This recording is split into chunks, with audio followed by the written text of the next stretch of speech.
আরে রোহন, কি হলো? তোমার ফোনটা কি খুব ভারী হয়ে গেছে? উঠছে না বলো, ভারী হয়ে গেছে।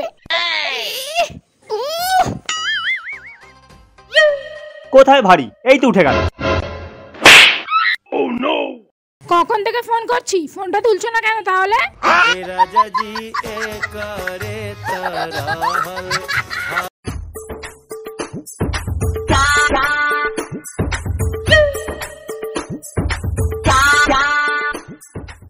ও দাদা, কি হয়েছে দাদা?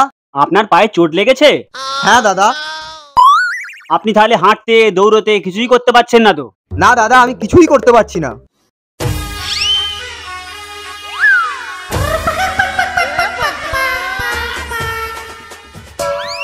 আরে আমার ফোন!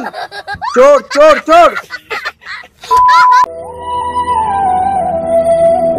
ও দাদা শুনছেন? কি ম্যাডাম বলুন। আপনি আমার স্বামীকে দেখেছেন? লম্বা চওড়া চেহারা, গোলগাল দেখতে, ফর্সা। এইভাবে তো কাউকে চেনা যায় না। আপনার স্বামীর কি কোনো চিহ্নত আছে? হ্যাঁ আছে তো, এই তো ওনার ছেলে।